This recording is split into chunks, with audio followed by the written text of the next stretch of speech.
It's everyone's friend, it's Tyler. He's your only black friend, so he's your best black friend. I wouldn't trade him for another black friend, because black friends are rare, as you should be aware. He smiles like Richard Pryor, so just sit and stare. It's everyone's friend, it's Tyler. It's everyone's friend, it's Tyler. So I was looking at your Twitter profile because, I'm a stalker like that, and I saw that you are an egalitarian.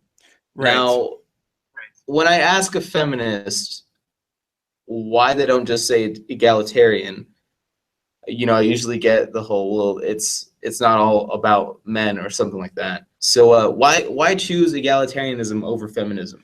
So the reason why I call myself an egalitarian over a feminist is because I thought the feminist movement has become radicalized. Because when I first noticed that the feminist movement became radicalized, it was actually back in 2014. Like, basically what happened was this whole entire campaign that was actually called Bambasti. I'm like, this is so stupid. This is so dumb. Also, during that time period, there was like this video series by Anita Sarkeesian where she said that video games are evil, sexist, and misogynist, which sounds no different than like the Christian right during the 90s where they say that video games cause violence. And so I noticed that there was like an ongoing trend of feminism being radicalized. And then I saw footage of feminists just blocking MRAs from speaking at their conferences. And so the reason why I call myself an egalitarian, for one, I do not want to associate with the feminist movement. And number two is because I believe in equal rights for both men and women, whereas the feminists, they believe in equal rights for just women. So you mentioned the MRAs, and I think they're in a very peculiar space in the social arena, because on one end, the feminists were so good at demonizing them that they've kind of become, I guess, a negative thing to associate yourself with. Do you think any of that's justified? Not really. Like, I noticed when like some feminists like try to counter the MRAs, like it's almost always straw man. Like there was like this article I remember a while back where this site claims that that MRAs were calling like Mad Max not anti-feminist propaganda, but feminist propaganda. It was like that site that was called The Return of Kings, right? Mm-hmm. However, it turns out that The Return of Kings was actually a site that was run by Roosh V. There was also this one time I remember where this guy by the name of Dylan Roof shoot up like a church with black people in it, and they call him an MRA. However, there was like no evidence to prove that he's an MRA. And so I just noticed that a lot of the claims that they talk about for the MRA, they don't really actually match up to their actions. And so you mentioned that Dylan Roof got wrongfully labeled an MRA. Right. Do you think that both sides do this more and more often as we go along in this Trump presidency? I mean, there was the hashtag BLM kidnapping, even though it had nothing to do with BLM. Exactly. Yeah.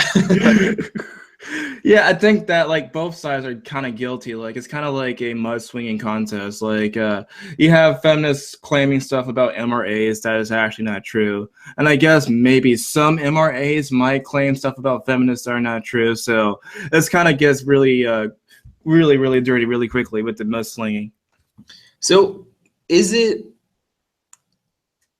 where do you draw the line between making general statements to criticize a movement and going to the hashtag not all in terms of ideologies? That's a very good question, actually. I think like if you were to name like the persons and like the individuals that are doing X, Y, and Z, it kind of makes a person's argument seem a bit more convincing to the other side. And however, like it's important to know that I guess not everybody in a group thinks a certain way, that not everybody is like a monolith. And so when you criticize, I guess, maybe feminists or like the more extreme liberals, like it's important to distinguish that there are some people that's also rational. And when you see, I guess, the mudslinging, do you think that discourse for future generations, or is it actually helping us see the polarization and the radicalization of both sides? I think mudslinging probably has always been here, but it's just like it's more apparent on the internet because everybody can actually see the mudslinging.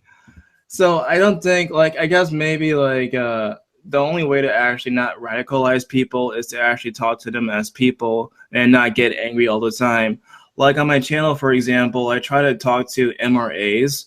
I also try to talk to feminists to find some sort of common ground so we can actually agree on something. Mm-hmm. I was also invited by like the Honey Badger radio show to talk about my thoughts about them. So I try to talk to as many sides as possible.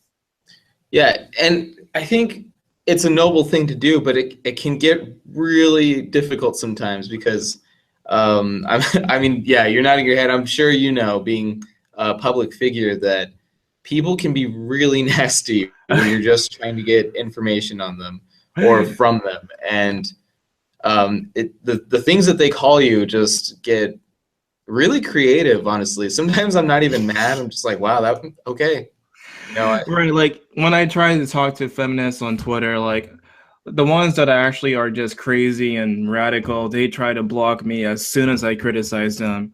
mm-hmm. However, with my experience with the MRAs, like they don't try to block me, they try to actually discuss things out with me. So my experiences with both sides tend to be very different. However, the very few feminists that want to talk to me, they come on my channel. Actually, last night there was a comment on YouTube, and the guy was claiming that there was a study that conservatives and liberals, when it came down to it, it showed that the conservatives had a better idea of what liberals actually thought than what liberals thought conservatives believed in. And I asked him to verify it. He couldn't verify it. But do you think there's any truth in that statement if it were just a generalization that somebody made? I think like it's entirely possible for both sides to understand each other's positions if they talk to each other. However, I cannot really say for sure unless I actually read it.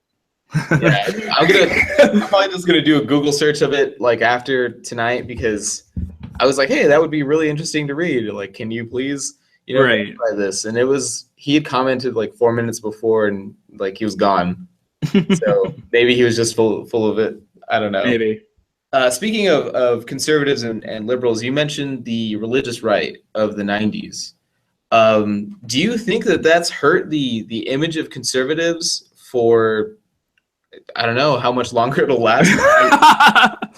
Oh yeah, like when you ever hear the word conservative, you think about the religious right. Like there was stuff like with Pokemon being satanic and and Harry Potter book burnings during like the early 2000s, and video games are violent and the rock and roll stuff. And so when you first hear the word conservative, you almost always think that. And it's just more recently that they started to think negatively about liberals too and what they do in college campuses. And so I think like the tide has actually been switching right now, because I think more people are listening to conservatives without demonizing them. However, it's becoming less popular to become a liberal. Yeah, I think what was really strange is when you pointed out that the feminists are kind of adopting some of the old religious right arguments, namely the whole video games equals something really bad. Right. I'm just wondering where this transformation is happening, or even if they realize, what they're saying exactly. It's not just like for the video games, but also with the porn stuff. Like I heard some feminists say that porn is not actually empowering to women, and it's like the same argument I heard in the past from like the not the current day Republicans, but the Republicans of the past. Mm-hmm. And so a lot of their talking points, they seem to be inspired by older conservative talking points, but it's not really liberal to actually say that, because they claim that they're liberal and they're feminist, but they're just not really as liberal as they think they would be.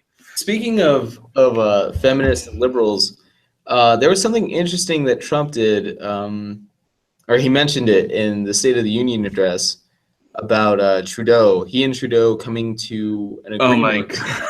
Oh my God. Yeah, what are your thoughts on that? Oh god, that's just terrible. Like, if you really want some sort of feminist to, help Trump out, it probably might be like Christina Hoff Sommers or somebody else. Not Trudeau. It's like Trudeau is like too crazy. Like, there was this one time he went to a mosque, and it was like a gender segregated mosque. And so he's like the least informed person to actually comment about it. There was also this one time where you wanted to like have like these gender balanced cabinets, and there's actually like equality of outcome, not equality of opportunity. And so he's pushing for quotas. He's trying to promote Islam. So this kind of stuff, I don't think is actually a good person to get advice from. So you were mentioning the equality of outcome versus equality of opportunity, and I was listening to the live stream that you did with Blaze Wilson. Do you think that the opportunity feminists are going to be the ones that win out in this, I guess, cultural war between feminists, or is it going to be the cultural Marxists? Oh my God! Like, I want to be as optimistic as possible because I really think that people like her, they actually are helpful to the feminist movement. But realistically, that would probably never happen. It's just damage beyond control. So, are they going to lose power, or what's going to happen with feminism in the future? It's hard to tell right now. It really is. Like, right now, it just seems to be just crazy. Like, just earlier this year, it was like this women's march. At first glance, it seemed to be a very noble thing. However, when you dig even deeper at the women's march, there was like this woman by the name of Linda Sarsour, who happens to be like a radical Muslim who wants Sharia. So it's kind of hard because right now, like some of the feminists, they're trying to be in bed with Islamists. And so it's kind of hard to say what's going to happen next in the future because currently the feminist movement is just so unpredictable right now. And I remember, I think it was your video where it said feminist or Islamic feminism is an oxymoron. Yeah. Can you go down like the main tenets of why exactly that is? Well, there's a lot of misogynistic stuff. And yeah, I'm sorry for using misogynist because it's like a buzzword nowadays, but still, there's a lot of misogynistic stuff within Islamic texts. Like, if you read Islamic texts, they actually advocate for women to wear veils. They advocate women to actually get stoned to death. They think that women are worth less than men in the court of law. They basically want to cut off the arms and legs of people. Just those kind of aspects, they seem to be very aimed towards women. They tend to be very misogynistic. And also in places like Saudi Arabia, like they actually force women not to drive cars. They also encourage like child marriages among like little girls in some Islamic countries. And so when I think that Islamic feminism is an oxymoron, it's kind of like, if you want to actually promote like women's rights, I think you should probably ditch like Islam entirely. That's what I meant by that. And I think the strangest thing about the whole child bride thing is that I think they're just imitating Muhammad. Because like basically, like they have in the hadith that Aisha was 6 years old when she was married, and she was like 9 when they actually had sex with each other. And the reason why they have like the child marriage and stuff, besides the whole Aisha stuff, is because in the Quran it says that there's no age limit for any kind of bride, so they can marry as many like people like at any age at any given time if they want to. I bet you there's like so many pedophiles around right now. They're like, see, I told you, age is just a number. Yes, exactly. I was just in the wrong country at the wrong time. Because exactly, there was like shit, that's awful. There's this one guy on YouTube, like some YouTubers cover it, but I forgot the name of this guy. It was like somebody that was advocating for pedophilia, and people like Andy and Undoom and these other people like Suit Yourself, they actually covered him. So I wouldn't be surprised if that guy's a Muslim. Oh God. When I first saw that video come out and start circulating, I thought there's no way this guy's real. And I started listening to him and I was like, okay, well, I mean, I guess, well, no, not teach their own in this case. This is like objectively wrong. I think, or at least as close to objective wrong that you can get to. Yeah, it's like they're trying to basically hijack LGBT to add LGBTP. It's ridiculous just how they want to do that. I can just see that now, like on a flag, and it's just like pedophiles need love too. Oh my god! And, Like, they're just like, I saw some stuff like that on Twitter. Like I covered that on my video before, but it was basically some people just advocating to add P to LGBT. It's ridiculous. oh god, who was it that promoted like I think they published a thing on pedophilia, and it was like pro pedophilia. I think it was Salon. I want to say. Yeah, it was like I'm a pedophile, but not a monster or something.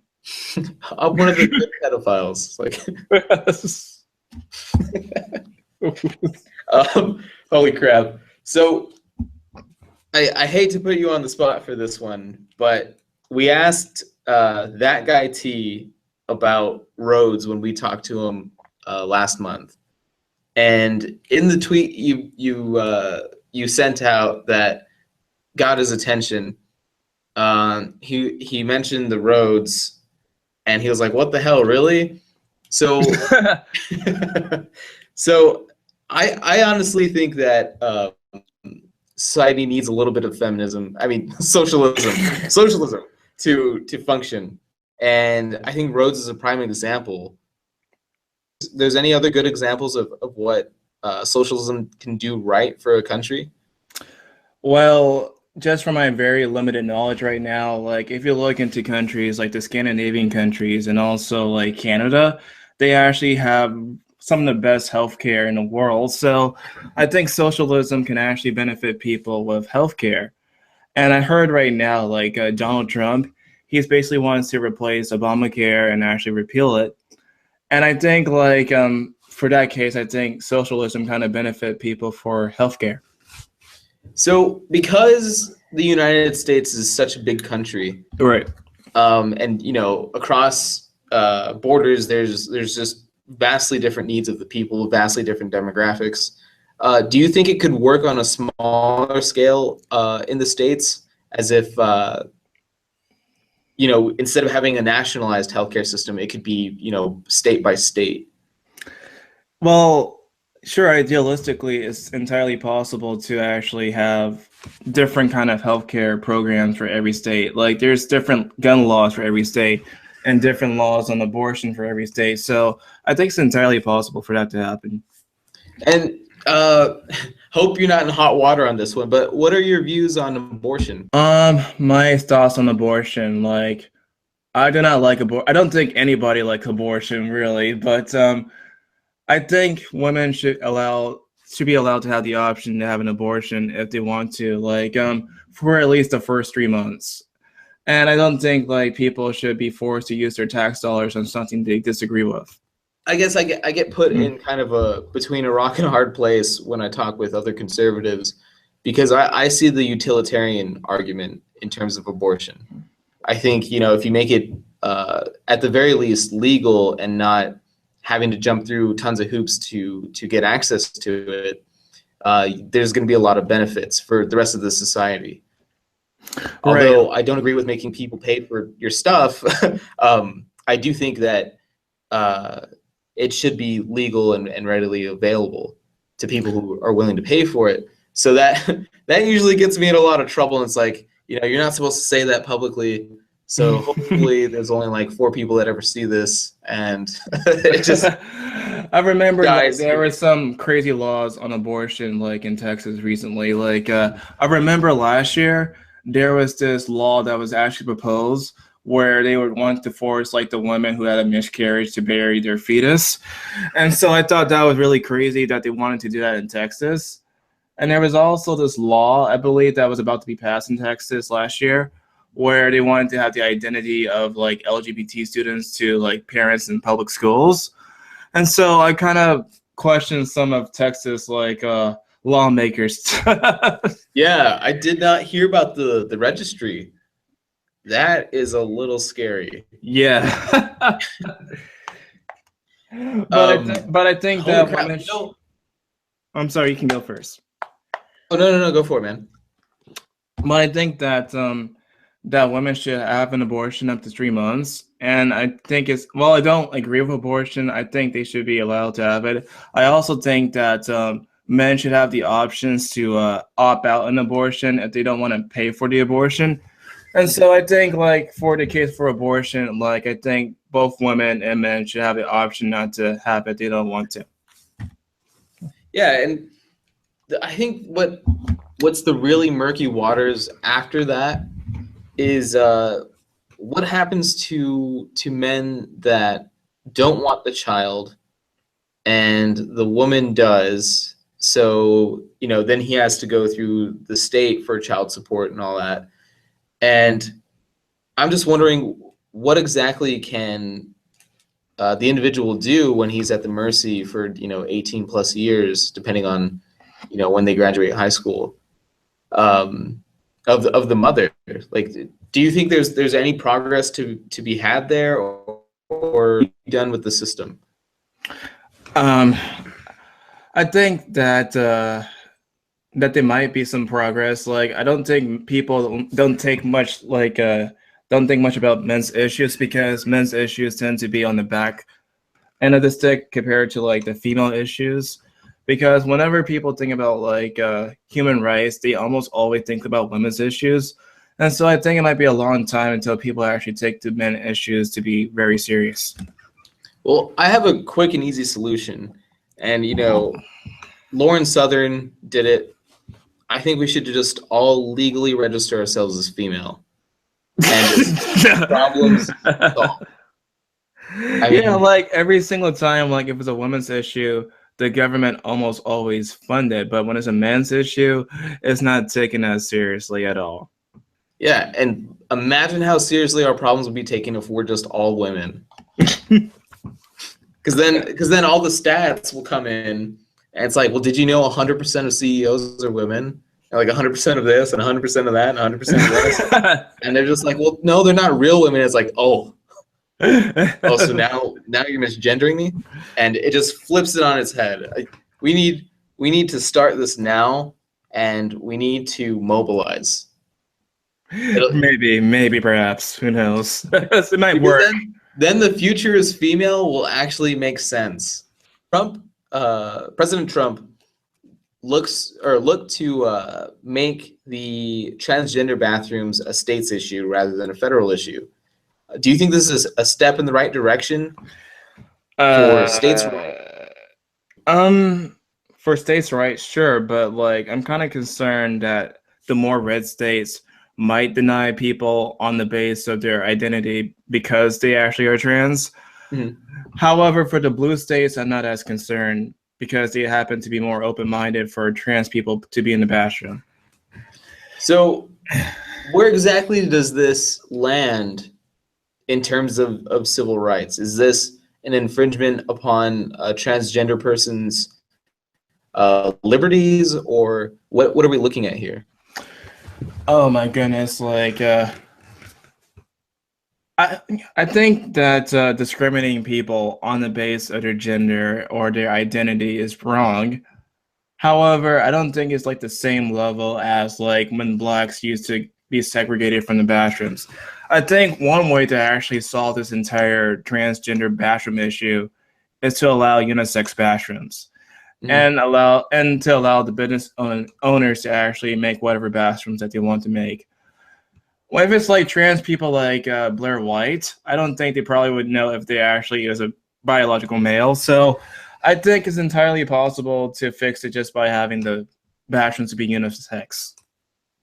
Yeah, and what always confused me about the whole issue is that if this has become such a problem, that it had to come to legislation, then how were transgender people doing this before?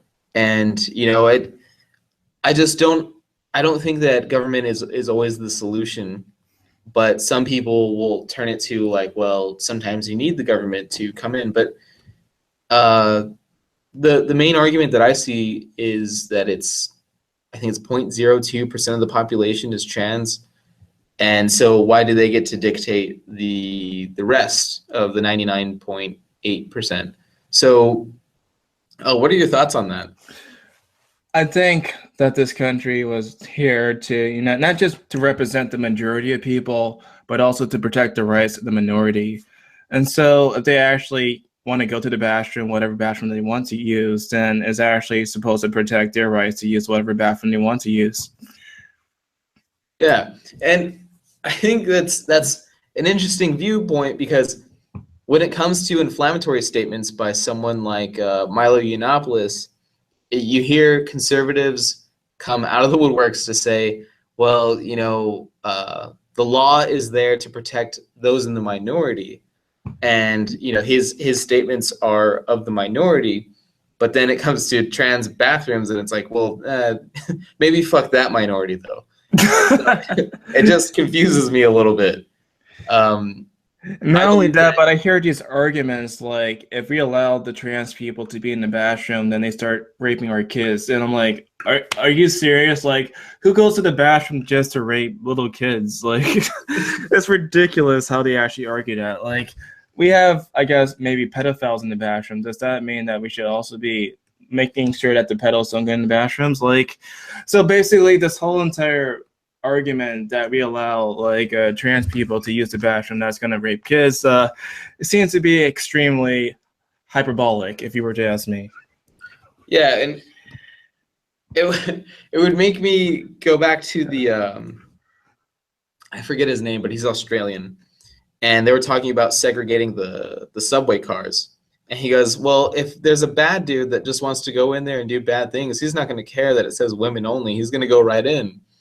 And exactly. So it doesn't really matter who's going to go to the bathroom. If they want to do something bad, they can do it. Yeah, it's a pretty blatant appeal to legality. And speaking of legality, crap, I was just thinking about California for some reason. They were doing something stupid. Like leaving the country? Oh, you know what? I was thinking of their secession. Can states secede? No. There was actually a Supreme Court ruling, I think back in the 1800s, after the Civil War. It was actually Texas against the United States. And the conclusion was that they cannot secede from the country once they're brought in the country. Well, that kind of hurts my I don't know. I just really like saying the South will rise again. That's really, and then if we got 18 states together and we could start doing it again. But maybe it's not worth the joke. I don't know. So what are your thoughts on President Lincoln? Because I hear some very different things depending on who you ask. My thoughts about him, he was a man of his time, and I think his ultimate decision to have the Emancipation Proclamation was fantastic. And so I think overall, even though he might have been a product of his time, he ultimately did something good for not just blacks, but for everybody. Yeah, and see, here in the South, or I almost want to say nuance, but a lot of people say, well, he was an aggressor, he was a tyrant, because he started war with the South when they were a separate sovereign nation. And then you look at people like Dinesh D'Souza, and they say, well, I mean, he was awesome. He's the poster boy for republicanism. And so for me, he's in this weird spot. I'm like, yeah, he was a tyrant, but Dinesh has nothing but good things to say about him. And it puts me in this weird place. And yeah, Lincoln is not a person that's actually black and white. There's a lot of, you can say, complications with him. But yeah, my personal thoughts is that overall he's a good person because what he did with the Emancipation Proclamation. Yeah. Well, do you remember that movie that came out? It was Abraham Lincoln Vampire Hunter or something. What? You don't remember that? This is the first time I heard about that movie now. Oh, one of the worst things I've ever seen. It's it's good. Like the opening, I would say the opening 10 minutes, you're just like, man, this is gonna be one long night. Yeah, you probably need like a lot of drinks for that movie just to enjoy it. Yeah, no, it's like a, I forget what this is called right here, one of those graphs. Okay. The more drinks you have, it's like this. Because if you're sober, Right. it's but if as you're getting drunk, you're like, oh man, you see the genius in it.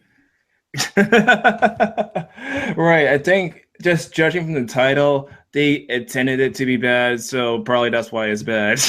Yeah, like Sharknado or something. Yeah. You know what I really like is when they try to rewrite these presidents in some crazy image. I'm just hoping at some point they address that he had such a soft voice and it was kind of high pitched for a big man, and they're just like, he was actually our first trans president. And that movie better come out soon. Abigail. Oh man, that sounds like good. Just listening to that idea. Dude, let's get on it right now. We'll make tens and tens of dollars. Okay. But you want to go to like the religions topic and about atheism and anti-theism, right? Oh yeah, sorry, I get off track. But yeah, Okay. what's the main difference here? Okay, an atheist is a person that does not believe in any gods, whereas like an anti-theist is a person that's against religion. Yeah, and I think it's kind of interesting because really young people, like in their teens, I think they confuse the two. They say, well, I don't believe, also screw all religion. Whereas as they get older, some of them will be less radical and others will be like, well, I still hold true. I think religion is inherently evil. So what kind of an atheist are you? Personally, I consider myself a bit of an anti-theist because I'm personally against like organized religion, and the religions that I seem to be against the most at the moment happens to be Islam, happens to be Scientology and Mormonism, and to a lesser extent Christianity. So I've been hearing a lot about the cult of Scientology. What's going on in that religion? Oh god, there's like so many people in these various documentaries. Like once they leave the religion, they start chasing them and stalking these people, and like there's so many documentaries about how many people just love Scientologies and how people just try to stalk them.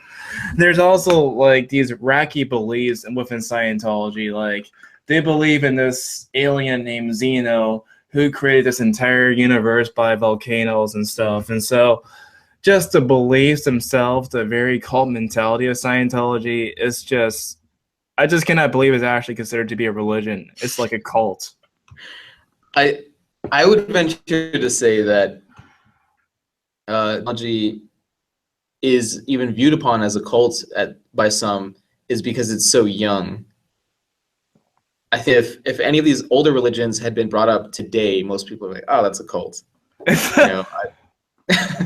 Right, like I guess there are some modern day cults that are masquerade as religion.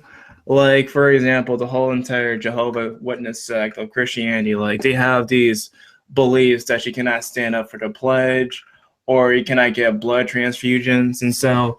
And you can also even get ostracized by your family if you decide to leave Jehovah's Witness or like Mormonism or any of these religions that actually do that kind of stuff. And so I guess you can say like religions may be a cult, but they're not as cultish as the real cults.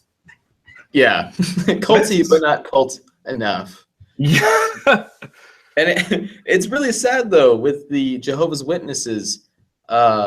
I actually just had a friend die because she wouldn't take a blood transfusion because of her religion, and it was like, oh my God, I was hoping it would be like a cafeteria Jehovah, where like, oh, you know what, I really need it, so I'm gonna put this one in the back seat for a minute. But They really stick to it. It's really sad just knowing that they have the opportunity to actually become better and actually survive, but instead, because of what they believe in, they just reject it entirely. And I find that to be very dangerous. Yeah, and I think that's part of the problem for me with religion, is that there's these tenets, and each one, some it's more blatant than others, but they just reject things that could be good for them. You know, with Islam, it's like, hey, maybe Sharia is not the best thing. You know, like look at all these negative effects it has on people, and they're like, but you know, if I don't follow it, then I'm a kafar, and if you know someone's going to call a fatwa on me for being an apostate, and then I'm screwed, and you know, it's just these radical beliefs. Yeah, it's like it's really What's sad up? because, like, I'm sorry, can you hear me now? Okay, so what's really sad is like with the case of Islam, like the biggest victims of Islam are just Muslims themselves. And the reason why is like Muslims themselves that are like the biggest victims is because of their belief system. Like they have all these strict rules for Sharia. And so every single time they break their laws in Sharia, they almost always die or get seriously injured because of that. And it's just really sad to see a religion like Islam where you have apostates that leave the religion and they actually die because they could leave the religion. It's just not even a religion at this point. It's more like some sort of political system for Islam. Yeah, and I think I would be like the worst Muslim ever. I'd be sneaking drinks all the time, and I love pork. Right, like it's just, I guess the people that don't really follow their books as much are actually good people, and so we need more cherry pickers in the world, not people that take it literally. So yeah, do you think there's actually any chance for reform in our lifetimes for Islam?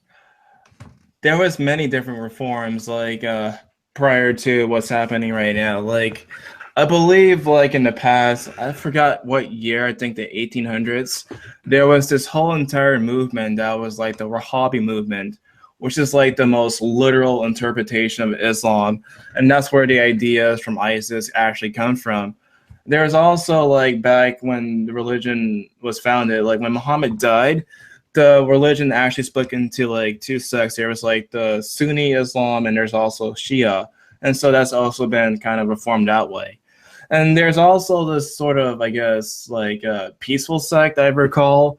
I cannot remember the name at the moment. It's like some sort of, I forgot the name, but basically there is some reformation of Islam. However, every single time they try to reform it, like I think they try to make the violent aspects more apparent every single time. Yeah, and that's kind of alarming, where it's, maybe we're just not being Muslim enough. It's like, no, I think we're pretty good there, buddy. And then they just double down, double down, double down. I think there's one small sect that lives in a mountainous area. I want to say it was during one of Muhammad's direct descendants' lifetime. They had left waiting for something to happen. I forget what. But during that time, like the two major factions were just like destroying each other. And I guess those guys were like, hey, I guess we won out.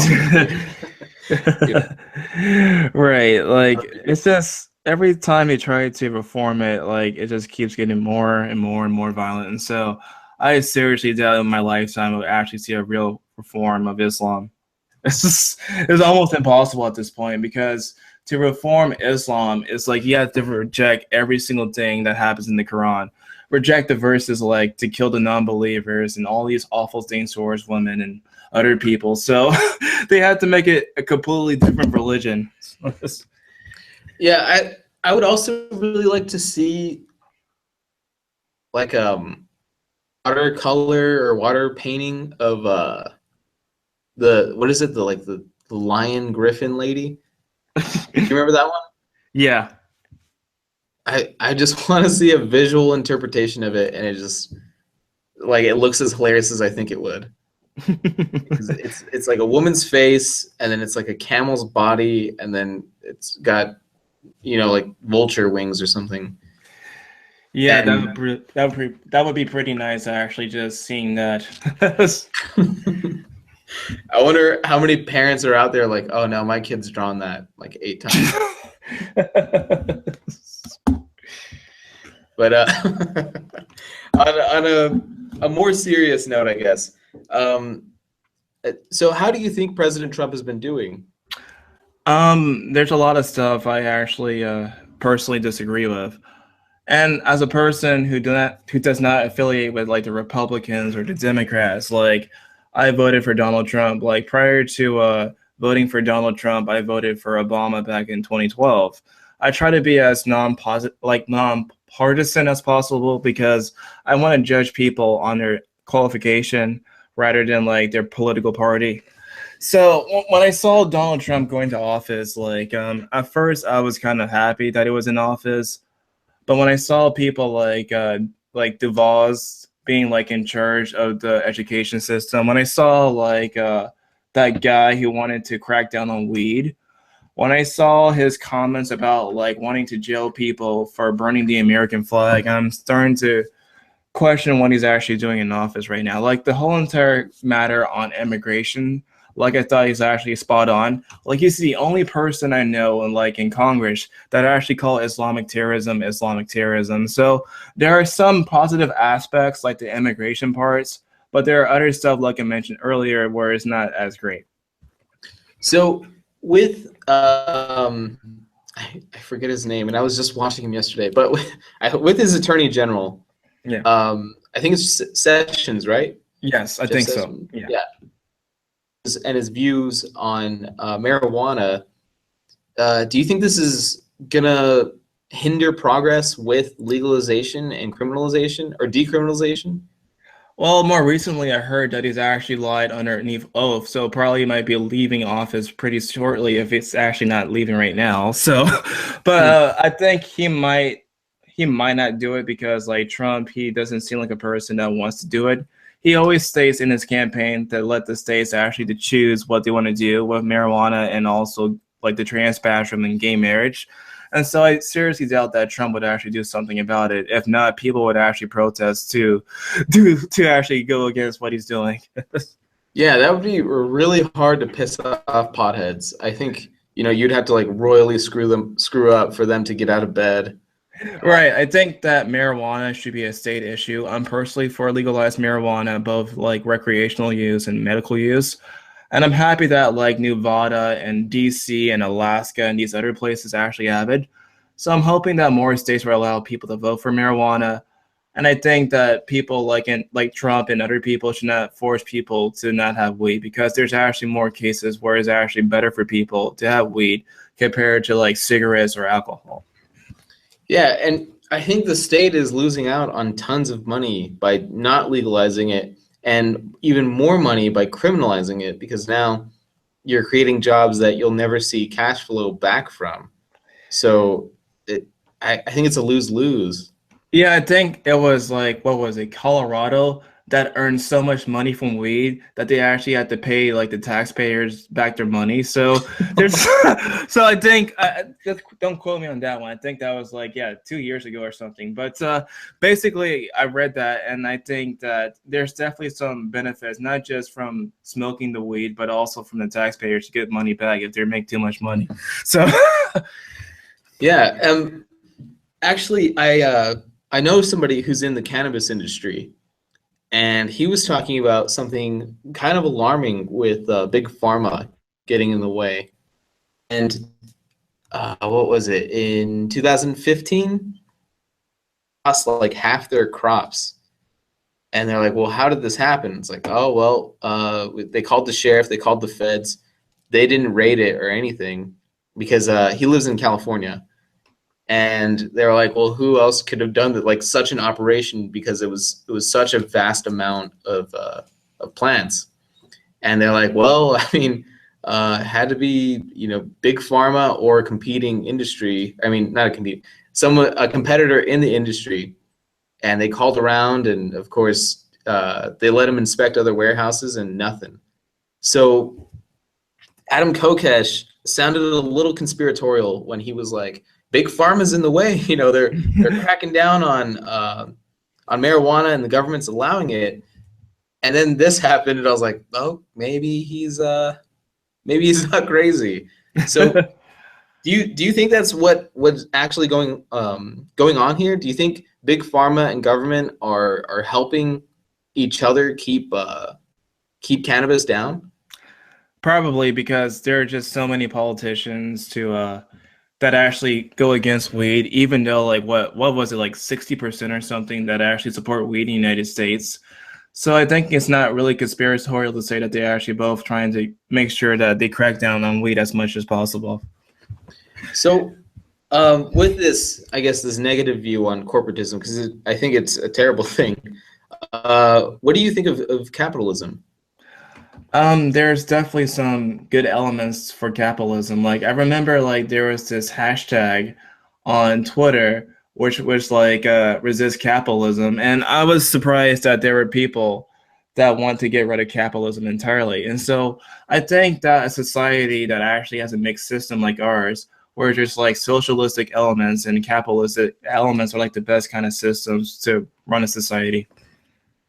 I'm not against capitalism at all. I honestly love that hashtag. Like whenever I'm having a bad day, I just look it up and just just resist capitalism, but buy like an iPhone. Ridiculous. You know, the other day on campus, I saw a guy unironically wearing a Che Guevara hoodie, and looking at the hoodie, I want to say it was from like American Apparel or something like that, because like the fabric looked really nice. And it was like plain black in the back. And so the design was really intricate. And I was like, there's no way he made that himself. And just how can anybody like wear a t-shirt or any kind of outfit with Che Guevara? Like if they actually know the history of him, like they realize that he's actually a brutal dictator. So yeah, it's the same thing with like the freaking, that guy, not Che Guevara, but it was also like, I forgot that guy's name right now. I'm losing my mind right now. So, yeah.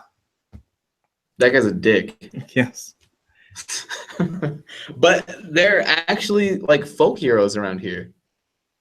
The most bizarre thing I've ever seen. Oh, yeah, Fidel Castro. That's what he is. Fidel Castro, yes. Okay. Oh, yeah.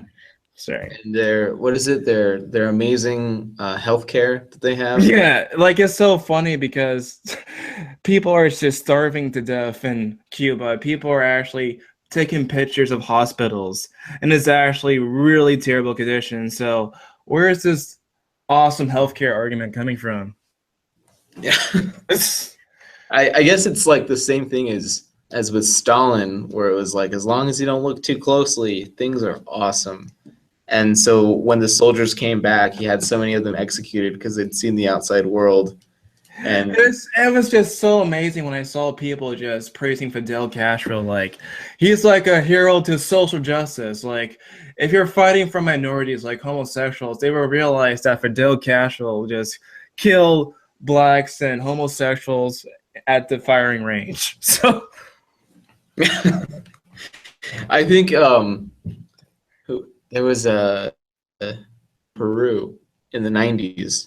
That should be their hero if they want like a guy who is kind of brutal, because, you know, other than the blemish of he took some kickbacks and some bribes, you know, he cleared up the terrorist problem, and he was a POC, a person of color.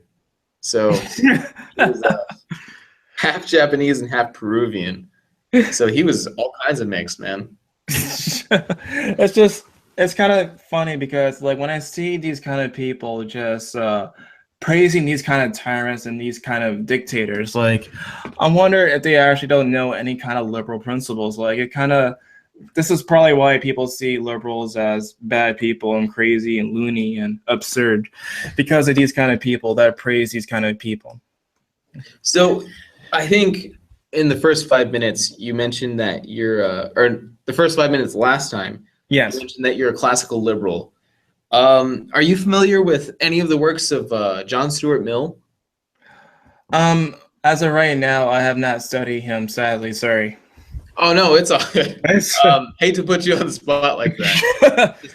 I think he was like the or he popularized classical liberalism. I He's know an that. I know interesting for a read. fact that like John Locke actually helped with the idea too. Oh well, damn it. Yeah. John Locke's also an interesting character, but I think who's the most interesting has to be my boy Karl Marx. He is just the best. He came up with this great idea. I don't know if you've heard of it. It's called communism. And what it is it's classless. It's, you know, you don't have to work if you don't want to, and you just get food like all the time. So, what do you think about that? Just 2 words, screw them. Like I don't believe in Marxism or communism. So it's just the fact that people believe in those two ideologies is just amazing to me. Like it's unbelievable just how they want to buy into this kind of crap. I think you know, I think I need to update the information or on the About YouTube page, because it says we're willing to listen to everyone, but I want to say except commies. Like that's just have that. Because honestly, I don't see a way that it could ever work. And if we look at history, like it's never worked. It just ends badly for everyone except the government. The government's like, oh, dude, this is awesome. Like the people are starving, but we're eating like kings. And I don't know. It just seems inherently tyrannical to me. What do you think?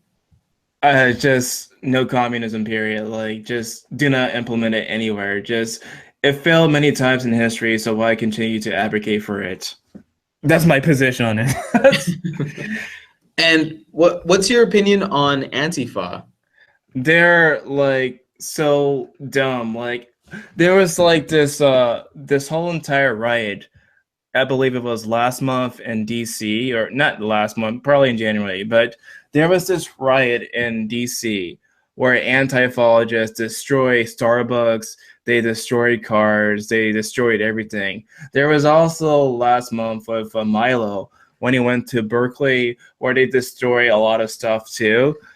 It's like they call themselves anti-fascists when in fact they're the fascists themselves. They're just absolutely crazy. Like, it just amazes me that they actually call themselves anti-fascists. Do you think that they believe they're in the right, or are there sinister? Yeah, they do. They think that they're doing good. Like, they think anybody that's the opposite of them happen to be like some sort of fascist or Nazis because they disagree with them. And so I think they literally believe what they think they're doing is right, but it's not really right when you look at the reality of it. Yeah, and are you familiar with the organization By Any Means Necessary? This is the first time I heard about it. Can you go into more detail? Yeah, so the founder or leader of them, her name is Yvette Falarca, and she went on air a couple weeks back, and she was basically touting the fact that she assaulted people on camera. Oh, we're going to make Nazis very afraid. Was like, let me go watch the Nazis that she's attacking. And it was just some guy who was like carrying around, I think, the American flag. He goes, are you really gonna just let them sit here and agitate like this? And then they started attacking him, and he was like, yo, what the hell? And they took him off his feet. And the video ends when they start kicking him on the floor. And this is in front of cops in riot gear. I'm not sure how quickly they stepped in after that, or if they stepped in at all. But yeah, that's so what. Basically, they're like Anti-Fall 2.0. Yeah. Okay. I'll be sure to check out their the videos of them then after the stream. Okay. Yeah, it's you know, I have to wonder where these people came from, because it just seems like we went from 0 to 60 really fast. I think they're inspired by really radical ideas from the past. Like, there were many people that was like during the civil rights movement that actually promoted violence. I think they're trying to look at ideologies like the early Malcolm X to justify what they're doing. They think that violence is actually a means to solve things, when in fact violence has been proven not to solve things. So I actually know two neo-Nazis, and the stuff that they say. Yeah, I know. I just outed myself. I'm one of them brown Nazis. But hear me out. I swear this is going somewhere. So these guys, they continuously say, you know, we're not racist. We're just race realists. We believe in the separation of the races. We're was it white ethno-statists, and they say they're white separatists, really. And a lot of the points they make, it sounds a lot like social justice, because the social justice warriors will say, well, you can't govern everybody the same way because everybody is inherently different. And the neo-Nazis, they say, exactly. So why even have different legislation for different people when you could just separate them and have the same legislation for the same people and not go through all the hoops of having a cop having to go, you know, oh, is he black? Oh, I can't treat him a certain way, or I can't do certain things. Like these neo-Nazis you're talking about right now, they sound like they have the exact same belief system. Like, what was it, Richard Spencer? Mm-hmm. That guy that got punched by some random person? Oh, they were pissed about that. And what was it? They were one of them. I'm like having trouble not saying their names, but one of them, he goes, "Did you see what that cuck did?" And I was like, "What?" And then he goes, "Look," and it was like a picture of the punch, and then it was like this guy with a ball gag, and he goes, he got doxxed. And he goes, how dare he punch Spencer and all this stuff. Like, if I were there, I would have gassed him or something like that. I was like, whoa, man. Like, maybe a little too far. But right, like the thing about belief systems is that I think in regards to neo-Nazis and these other crazy belief systems, like as long as they're not inciting violence, then they should be able to believe what they want to believe. And I think that people should not punch them simply because they disagree with them. If you disagree with a person, do not resort to violence. Like the only time violence is actually okay is when you actually do like self-defense. That's the only time where violence is okay. Yeah, so we're gonna have to wrap things up right now because we're running out of time. But do you have a closing statement for the audience? Sure, you can check me out at www.youtube.com/TylerPreston20. You can also find me on Twitter at TylerPreston20. Tyler Preston 20, everybody. Thank you so much for joining us again, and I hope you can stick around for a second after the broadcast. It's everyone's friend, it's Tyler. He's your only black friend, so he's your best black friend. I wouldn't trade him for another black friend, because black friends are rare, as you should be aware. He smiles like Richard Pryor, so just sit and stare. It's everyone's friend, it's Tyler. It's everyone's friend, it's Tyler. It's everyone's friend, it's Tyler.